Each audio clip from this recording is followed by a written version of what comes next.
Demon Emperor Chapter 555. Ang nakaraan magpapaalam na si Chu Qinxin kay senior sister dahil sa magaling na ito. Babalik na siya sa pag-practice para lalong lumakas nagpapatuloy.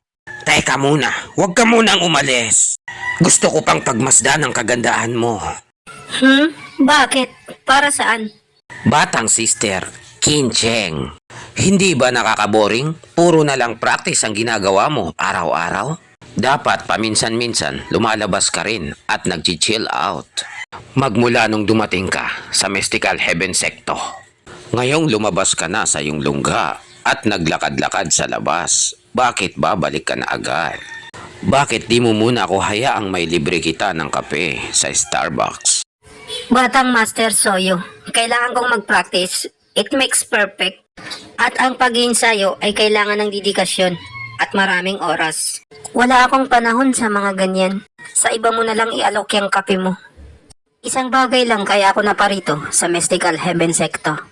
Para mag-insayo at magpalakas. Hindi maghanap ng jowa at makipaglandian.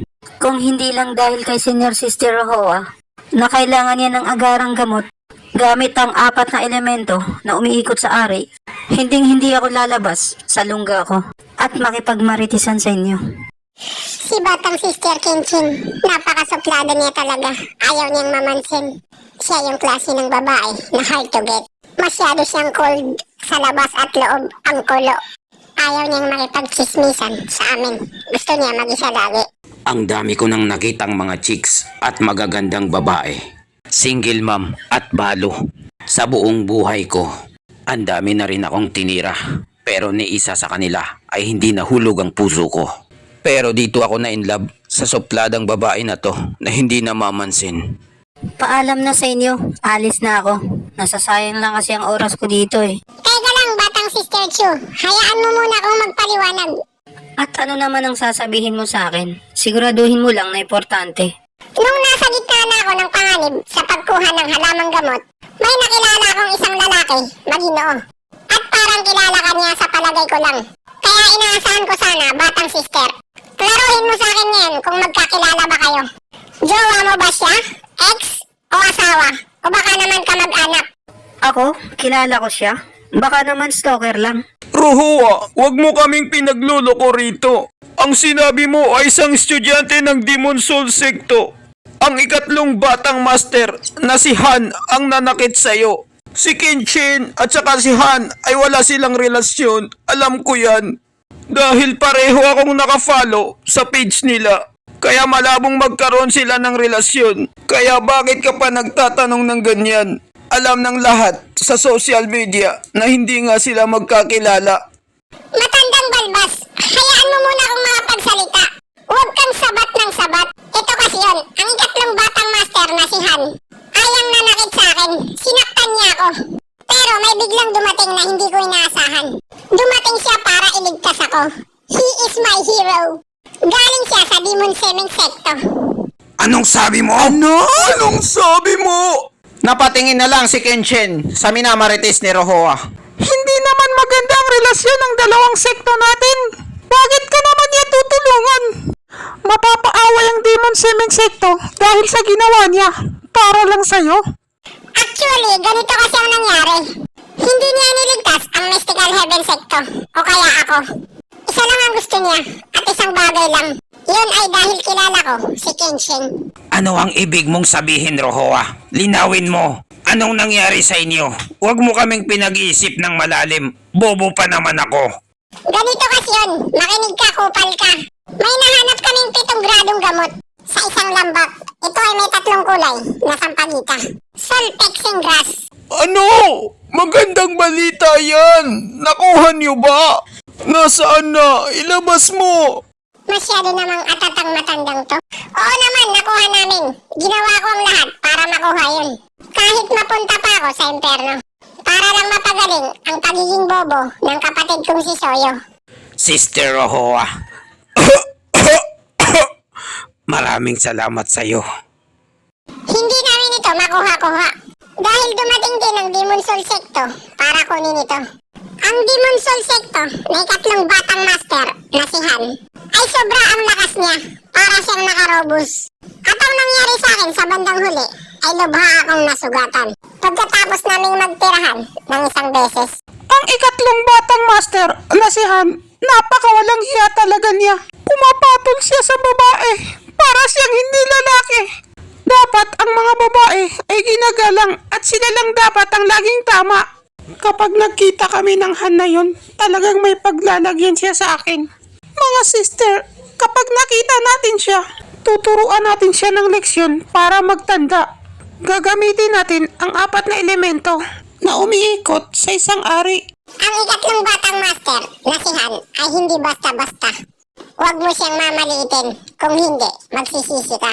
Pero kahit na ang batang master na galing sa isa sa 3 sekto ng gitnang grado ay nahanap niya ang kanyang katapat, ang kanyang kinatatakutan na hindi niya kayang talunin. Nung nasa bingit na ako ng kamatayan, bigla na lang siyang nagpakita at iniligtas niya ako. Nakakainlab ang ginawa niya. Isang wasiwas lang ng kanyang kamay. Nahati ang lupa sa 2. At nagkaroon ng lindol na 7.9 magnitude. Wala nang nagawa ang ikatlong batang master na si Han, kundi napaihi na lang siya sa saluan. Hindi niya na rin sinubukan lumagpas sa linya dahil sa takot. Kahit na umalis na ang lalaking yan, ang ikatlong batang master na si Han, hindi niya na sinubukang lumagpas sa linya. Dahil sa sobrang takot niya sa lalaking yun. Siya ang nagbigay sa akin ng halamang gamot. Para siyang heartthrob, nakakainlab. At ang lalaking pogi na malakas na yun ay galing sa Demon Seming Sekto. Napaisip na lang si Kencheng kung sino ba talaga ang lalaking yon. Senior Sister Rohoa, baka naman may gusto siya sa'yo at gusto ka niyang asawahin. Isa lang ang gusto niyang makuha sa'yo, ang iyong katawan. Titirahin ka lang nun. Ibinigay niya sa akin ang halamang gamot sa isang kondisyon. Tinanong niya ako ng 2 bagay. Tungkol kay batang sister, Chu Kin Cheng. Pagkatapos ko siyang sagutin, ibibigay niya na sa akin ang halamang gamot. At ano naman ang itinanong niya sa'yo? Huwag mong sabihin na anong kulay ng panty ko. Hindi yun ang itinanong niya sa akin. Ang itinanong niya sa akin ay kung nasa mystical heaven secto ka daw. At kung nasa magandang kalagayan ka daw. Malusog, pinapakain ng mabuti. Biglang nagulat na lang si Chu Kencheng sa narinig niyang marites ni Rohoa. Anong pangalan niya? Hindi ko alam. Hindi niya sa akin sinabi. Secret daw. At sinabi niya sa akin, nakalimutan ko na daw ang lahat. Mag-move on na daw kami. Pero narinig ko ang 4 na region stage na pandak. Tinatawag siyang Stewardess Chupa, ang babaero. Kung ganun, siya nga. Siya nga talaga. Siya talaga yun. Legit. Iniisip niya pa rin ako hanggang ngayon. Hindi pa rin siya nakaka-move on. Mahal niya pa rin ako.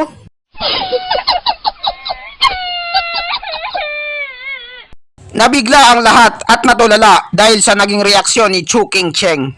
Wow! Ngayon ko lang nakita si Chu Kencheng nang umiti. Magmula nang pumunta siya dito sa sekto. Napakaganda niya na kahit hindi siya tumatawa.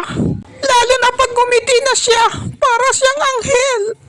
Lalo pa siyang gumaganda. Siya na ang pinakamagandang babae sa balat ng lupa.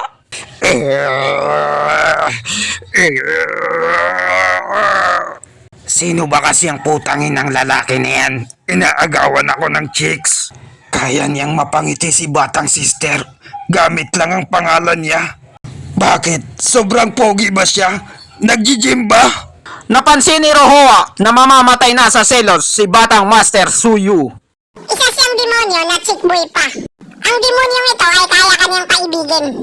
Na hindi mo namamalayan na na-inlove ka na pala sa kanya. At bigla ka na lang niyang iiwan sa ere na parang wala lang. Isa siyang playboy na pinaglalaruan lang ang damdamin ng mga kababaihan. At dito nagtatapos ang chapter 555. Maraming salamat po sa panunood nyo. Mag-subscribe para laging updated sa buhay ni Chupa.